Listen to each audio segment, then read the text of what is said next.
Bonjour, c'est Louis d'Énergie et bienvenue dans Brillant en Société, le podcast Énergie qui vous dit tout sur absolument tout. Et aujourd'hui, je vais vous parler de ce qui est peut-être la série la plus célèbre de tous les temps. En tout cas pour un gars de ma génération, entre les années 90 et 2000, c'est vraiment la sitcom ultime qui a duré 10 saisons, pas moins de 236 épisodes au compteur. Bref, je vous le présente pas, on va parler de Friends. Créée par Marta Kauffman et David Crane, c'était en 1994. La série a été diffusée pendant 10 ans sur NBC aux États-Unis. En France, on la voyait en boucle à l'époque, que ce soit sur Canal Jimmy, sur France 2 ou aussi bien évidemment sur Énergie 12. Et puis ce qui est fou, c'est qu'aujourd'hui, 20 ans après, ça reste l'un des programmes les plus populaires sur Netflix. Friends, c'est l'histoire de 3 jeunes femmes et 3 jeunes hommes qui passent de la vingtaine à la trentaine. Ils vivent tous et toutes à New York, à côté ou avec les uns et les autres. C'est surtout des personnages hyper forts en fait. Ils ont chacun une personnalité, ils ont chacun des particularités. On a Monica, la névrosée, Rachel, la fashion addict, Ross, le malchanceux, Chandler, le sarcastique, Phoebe, la décalée, ou encore Joey, l'acteur raté mais très attachant. Friends, c'est aussi ce générique tellement légendaire où les acteurs sont filmés dans une fontaine à Burbank, au cœur des studios de la Warner Bros, et sur la fameuse chanson composée par les Rembrandt uniquement pour la série et qu'on connaît tous encore par cœur, I'll Be There For You. Selon la chercheuse Donna Andreol, les personnages de Friends sont typiques de ces Américains nés entre 1965 et 1980 et pris en étau en fait entre le modèle libérateur de la contre-culture de leurs parents à l'époque et le retour aussi du néoconservatisme des années Reagan qui a marqué leur enfance. Donc en fait, ils décident de rejeter les grandes valeurs traditionnelles, genre l'éthique de travail ou le patriotisme. Et puis on voit aussi leurs échecs quand ils essaient malgré tout de se plier au modèle normatif de leurs parents. Typiquement Ross et ses 3 divorces, ou Joey et son incapacité à se mettre en couple, malgré sa bonne volonté, faut quand même le souligner. Friends aujourd'hui, c'est resté bien plus qu'une simple série télé, c'est carrément devenu un phénomène culturel à l'échelle mondiale. Comment expliquer que Friends continue à attirer encore de nouveaux spectateurs, même aujourd'hui, via les plateformes notamment ? C'est assez simple. Sa popularité n'est pas seulement durable, mais elle est aussi croissante.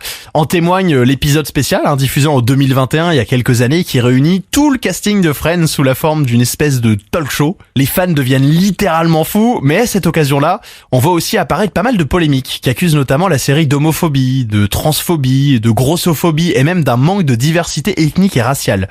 C'est surtout les gens de la génération Z, en fait, qui sont nés après les années 2000, qui ont parfois du mal à supporter ces portraits de personnages typiques de la génération X, que les trentenaires de la génération Y, eux, adorent. Bref, il y a un décalage de génération, puisque forcément les époques évoluent. Faut bien le dire, les 6 amis sont tous blancs et beaux gosses. Les seuls à représenter en fait une forme de diversité ethnique, c'est les petites copines de Ross, Julie et Charlie.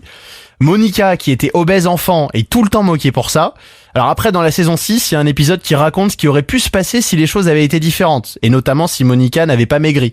Et la conclusion, c'est bien de dire que finalement, la jeune femme aurait été quand même heureuse. Il y a aussi Chandler, qui se prend souvent des remarques pour sa virilité soi-disant ambiguë, ou même un homme nounou que Ross n'arrive pas à encaisser.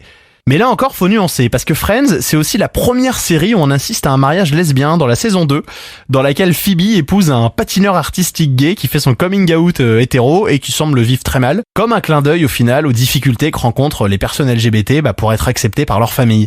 Et puis surtout, David Crane, l'un des fondateurs du show, est lui-même homosexuel. Et en fait, il a voulu justement que la série soit moderne et progressiste sur le sujet. Et là, vraiment, je reviens un peu en arrière, mais à l'époque, on était en 94 pour la création de la série. Aujourd'hui, ça peut paraître simple même de parler LGBT, à l'époque, ça l'était un peu moins.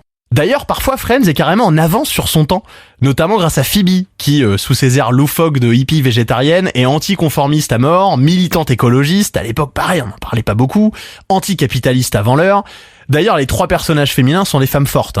Autre exemple, si on se penche un peu sur l'histoire de Rachel, c'est une enfant gâtée qui vient d'un milieu aisé et qui renie tout en bloc pour repartir à zéro et s'essayer à la vie. La vraie, en perdant tous ses sous, en devenant serveuse, puis en faisant tout pour se construire une carrière rien qu'elle. Et là encore, il y a pas mal de sujets de société qui sont abordés par la série, que ce soit avoir et élever un enfant seul, par exemple, être mère porteuse ou encore faire face à la stérilité.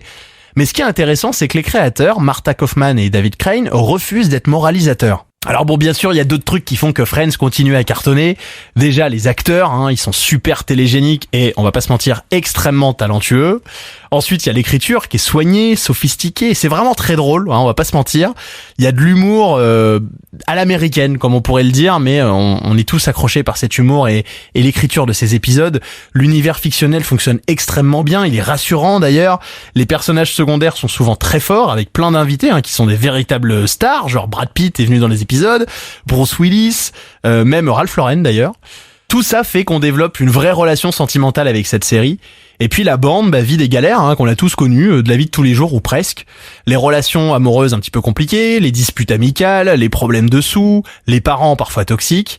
Et la morale de l'histoire, c'est que les amis sont la famille que l'on choisit. Que ce sont eux qui seront là pour nous et qu'il faut pas se soucier de ce que pensent les gens outre mesure. C'est plutôt pas mal. Aujourd'hui, Friends, c'est aussi l'une des séries qui représente le mieux la mode au final, avec le combo Marcel Blanc jean, les vestes à épaulettes ou encore la coupe de cheveux dégradée de Rachel dans les premières saisons. Et à l'époque, c'était à la mode, mais il y a eu un petit creux entre les deux. Donc là, on retourne un petit peu dans l'ère Friends quand même en ce moment. On peut se le dire quand on voit comment tout le monde s'habille. D'ailleurs, le professeur de communication britannique s'appelle Niall Horan.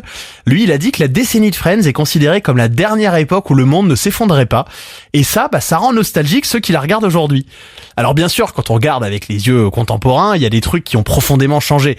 Notamment la technologie qui n'existait pas à l'époque. C'était une vie sans téléphone portable, sans internet, sans réseaux sociaux, sans Instagram. Mais on voit bien que les problèmes de fond de ces jeunes qui veulent construire leur vie restent exactement les mêmes. Ce qui rend la série en fait complètement intemporelle.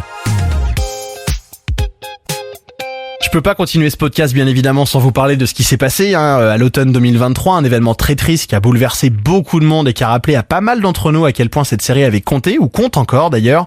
C'est la mort de Matthew Perry qui avait seulement 54 ans et qui souffrait d'addiction depuis des décennies.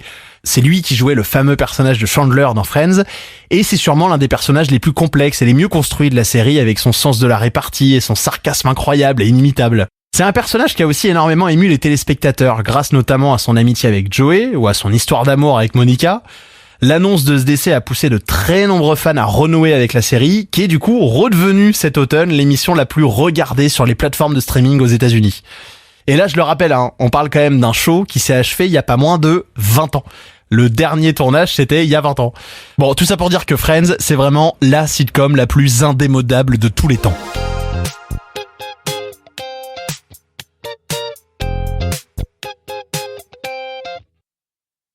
Merci d'avoir écouté ce podcast. Il a été écrit par une grosse fan de Friends, Daphné Breitenbach.